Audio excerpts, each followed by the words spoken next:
दोस्तों, अगर मैं आपसे पूछूं कि इंडियन सिनेमा की अब तक की सबसे बड़ी फिल्म कौन सी है, तो आप कहेंगे दंगल, बाहुबली 2 या KGF 2। दंगल ने वर्ल्ड वाइड 2000 करोड़ कमाए थे और हमें लगा था कि ये रिकॉर्ड शायद ही कोई तोड़ पाएगी।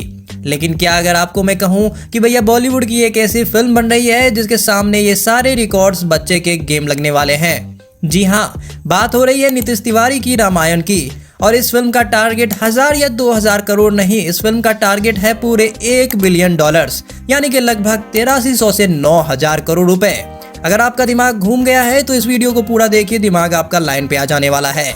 अब आप सोच रहे होंगे कि क्या ये मेकर्स पागल हो गए हैं, आज तक कोई इंडियन फिल्म 3000 करोड़ भी टच नहीं कर पाई, तो ये सीधे 9000 करोड़ का सपना कैसे देख रहे हैं। लेकिन दोस्तों, आज आप इस फिल्म के प्रोड्यूसर नमित मल्होत्रा का मास्टर प्लान सुनेंगे, उनकी सीक्रेट हॉलीवुड डील्स, उनका ब्रह्मा AI और उनका डिस्ट्रीब्यूशन का वो जाल जो उन्होंने पूरी दुनिया में बिछाया है। तो आपका भी दिमाग पूरी तरह से हिलने वाला है। जैसा कि मैंने कहा था, शुरुआत के 2 मिनट बस इतना मैं समझाने वाला हूँ कि रामायण सिर्फ एक फिल्म नहीं है, ये इंडियन सिनेमा का एवेंजर्स एंड गेम मोमेंट होने वाला है। अब देखो, $1 बिलियन कमाने के लिए फिल्म का स्केल भी वैसा ही होना चाहिए। इंटरनेट पर हर जगह ये खबर है कि नमित मल्होत्रा रामायण के दोनों पार्ट्स 4000 करोड़ रुपए में, यानी कि लगभग $400 मिलियन खर्च करके उसे बना रहे हैं। जरा हॉलीवुड से इसे कंपेयर करते हैं। जेम्स कैमरॉन की अवतार लगभग $227 मिलियन में बनी थी। एवेंजर्स एंड गेम का बजट भी लगभग 350 से $400 मिलियन के आसपास ही था।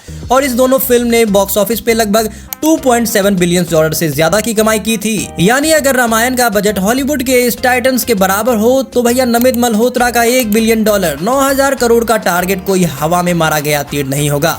रामायण पार्ट 1 की शूटिंग लगभग पूरी हो चुकी है और ये तय है कि इसके VFX का लेवल इंडियन सिनेमा में आज तक किसी ने एक्सपीरियंस नहीं किया होगा। लेकिन सिर्फ अच्छी फिल्म बनाने से 9000 करोड़ रुपए नहीं आते, पैसा आता है स्क्रीन से। और यहीं पर रामायण के मेकर्स ने सबसे तगड़ा गेम खेला है।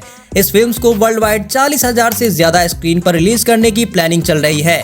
40,000 नॉर्थ अमेरिका में इसे डिस्ट्रीब्यूट करने के लिए द वार्नर ब्रदर्स के साथ बातचीत चल रही है। चीन में चाइना फिल्म ग्रुप कॉर्पोरेशन के साथ डील की खबरें हैं। इंडिया की बात करें तो नॉर्थ में AA फिल्म्स, जिसे अल्लू अर्जुन के पिता चलाते हैं, और साउथ में KVN जैसी बड़ी कंपनी इसे डिस्ट्रीब्यूट करने वाली है। और इसे ग्लोबल डोमिनेशन में सबसे बड़ा तुर्क का इक्का माना जा रहा है। रॉकिंग स्टार यस, ये सिर्फ फिल्म में रावण का रोल नहीं प्ले कर रहे हैं, बल्कि वो इस फिल्म के को प्रोड्यूसर भी हैं। ओवरसीज मार्केट में और साउथ इंडिया में फिल्म को एक अलग ही लेवल पे प्रमोट करने की जिम्मेदारी यस की ही है। अब सोच कर देखो, इंडिया की 12,000 स्क्रीन और ओवरसीज की 25,000 से ज्यादा स्क्रीन अगर फिल्म विजुअली और इमोशनली कनेक्ट कर गई, तो $1 बिलियन क्या, ये फिल्म उससे भी आगे जा सकती है। अब आते हैं उस ब्रह्मास्त्र पे जो इस फिल्म को ग्लोबल लेवल पे एक फिनोमेना बनाने वाला है। नमित मल्होत्रा अपनी कंपनी DNEG, जिसे DNA कहते हैं, के जरिए ब्रह्मा AI नाम की एक नई टेक्नोलॉजी लॉन्च कर रहे हैं। आपने अक्सर देखा ही होगा कि आप कोई इंग्लिश फिल्म हिंदी में देखते हैं तो एक्टर्स के होठ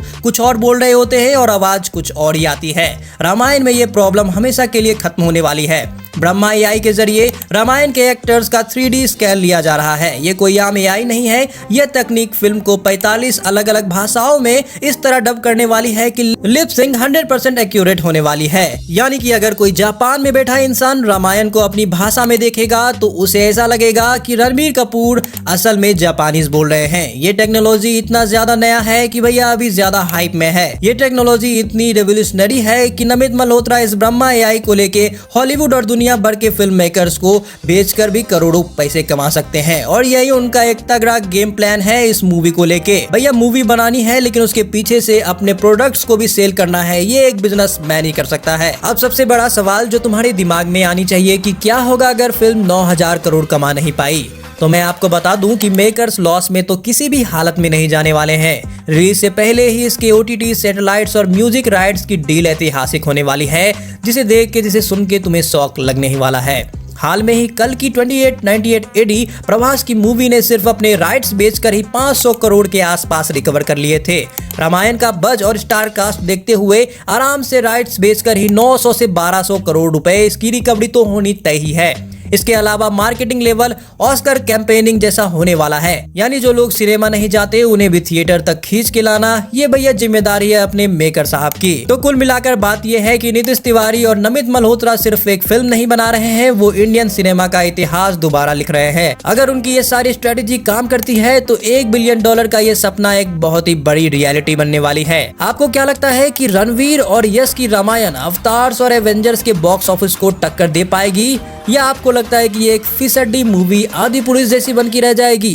अपना ओपिनियन मुझे कमेंट सेक्शन में जरूर बताना। और हाँ भैया, अगर आपको सिनेमा का ऐसा ही इन डेप्थ में जाके एनालिसिस और ब्रेकडाउन पसंद है तो कल्चरल नर्ड को भी सब्सक्राइब कर लो,